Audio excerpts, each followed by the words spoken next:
Okay. Hello, thank you everybody for coming to these videos where I interview someone once a week. Today is Shogo. Hello, Shogo. Hello. So, of course, this is brought to you by our YouTube page, A Slice of Pie, as you can see it here. So, of course, where we teach some kind of English every single day for people from 2 years old until 80 years old. Of course, this is brought to you by my English school that I own in Takasaki, Japan, called Apple Pie English School, of course, which I've owned for 18 years now. So, and I'm also a college professor. So like today, the person I'm going to interview is a college student. So first I want to introduce him. Yes, he's Shogo. He's from Sapporo, Japan. So, and if you're watching these videos, so this is the second time we've had from somebody from Hokkaido. So we also had Sachi, who is my student at GPWU, Gunma Prefecture Women's University. She was also from Sapporo, but a different city. So please watch that and learn about a different part of Hokkaido.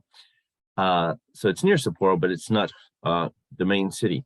So of course, the prefectures of Japan, we've interviewed people from all over. Now, if you're watching these, of course, we've interviewed from Niigata, Nagano, Gunma. This is our second time from Hokkaido. So Hokkaido is up here, the northernmost part of Japan. It's maybe biggest prefecture. So of course, our student today is from Sapporo, which I'll link this in the show notes. Of course, you can see here which part of Hokkaido Sapporo is in. And of course, here I have some famous sightseeing spots in Sapporo. They have a famous, for example, snow festival I know of. I've been to Hokkaido, but unfortunately, I've never been to Sapporo. I'd love to go someday. They have a famous clock tower too. And here's some food from there. So, oh, wow, that's a neat dish. This dish is the Hokkaido shape. Okay, so, but anyway, so Shogo now will introduce about his hometown. What's famous sightseeing spots like this, and what's a famous food that he'll recommend if you ever visit his hometown. Okay, so please start, Shogo. Okay. There are a lot of great sites. And in particular, I like Mount Moiwa. Do you know? We can ski at Mount Moiwa and we can see great night view because it's placed at near the big city in Sapporo. So we can see a lot of lights, and it registered in top of the night view in Japan. So it is great site. And favorite food is soup curry. Wow. I have soup curry's powder, and Hokkaido has a lot of delicious food. For example, soup curry, seafood, and ramen, and Genghis Khan. But the best is, I think, soup curry. It is not curry, but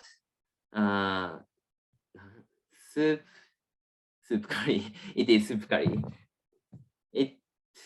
It is spicy and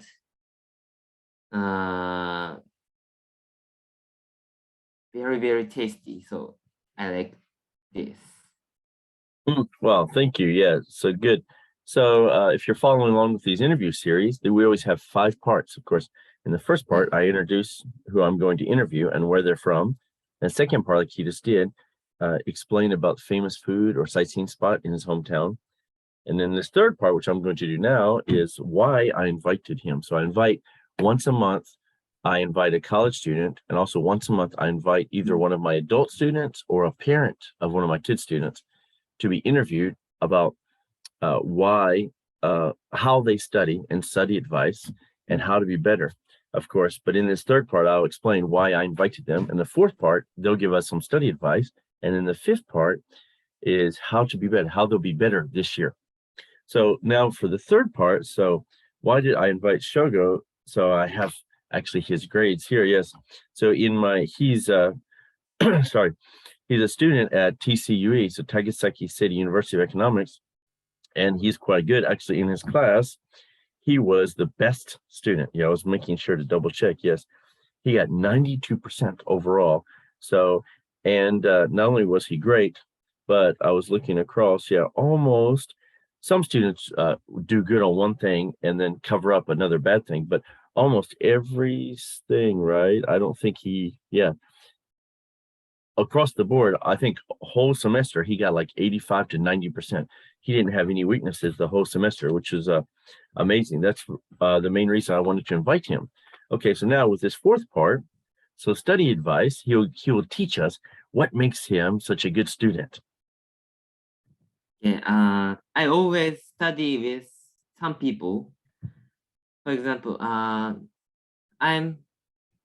my part-time job is teacher of cram at cram school. So I teach my student, and by teaching my students, I can review my study and learn new things. So I can learn from students. And I belong to ESS. It is English Speaking Society. It is club of studying English.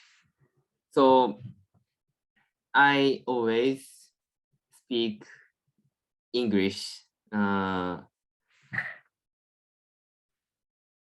at least one in a week.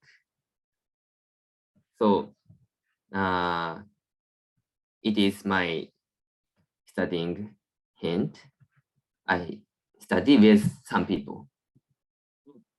Good, yeah, great advice. If you're following this channel on when is it, Mondays? On Mondays, I give study advice every week. And yeah, I have my list of study advice here. Number 13. So if you go to that video, I think it says study tips number 13. Teach what you've learned. Yes, if you watch that video, you'll learn more about it. But yeah, as I say in that video, I think I give the example of Einstein. Einstein had the famous quote that he said, if you can't teach it to a 6-year-old, then you don't understand it. So of course, the best way, I'm surprised not more students do this, but the best way to learn something is to teach other people. So like you said, if you have a group of friends, especially if like one person good at vocabulary, one person good at grammar, or one person good at listening. So of course, those 5 skills put together make a great student. So then if you're good at listening, then you can teach other people about that, or you're good at reading, you can teach other people. So of course, the only way to truly understand something is to explain it to someone else. So it should be used more commonly in Japan. Yeah, when I was a student in America, it was used a lot in my elementary school. So I agree with you there. Let's see, on the 5th part, as I hinted to earlier, one of my favorite things to tell my students is it's not about how well you did on the one test or one week. It's about making yourself better, be better next week, be better next month, be better next year. So as you improve, so from last month, last year, last month, yesterday, make yourself better. So the last question I usually ask on these interviews, how do you plan to make yourself better this year, either physically, mentally, or emotionally? So how will you be better this year, or how will you make yourself better this year, Shogo? I don't break my lifestyle. So, for example, don't stay up late, and make sure I cook for myself. So that's how I won't break my lifestyle, keep my lifestyle. Yeah, that's a good point. Yeah, keep keep your schedule. Like Yeah. sleep, for example. Yeah, keep how many hours of sleep. Yes, things like that. Yeah, it's very useful to get into a pattern. Anything you do Mhm. psychologically, sorry, I'm losing my voice. If you do something for 21 days in a row, it becomes part of your habit and it's more difficult to break. So that's good advice. Yeah, because if you want to stop smoking, just stop smoking for Mhm. 21 days. If you want to start studying English, study English for 21 days. Once you make it like same time, same schedule every day for 21 days, it becomes a habit, which makes it more difficult to break it. Okay, so everybody in the comments, don't forget to like this video and subscribe if you haven't subscribed yet. Watch some other interview videos here and sorry, up here, and some other videos on our channel. And in the comments, don't forget to give a thank you to Shogo for coming out today for our interview. So thanks, Shogo, again. See you in Thank class next you. week. See you. Take care.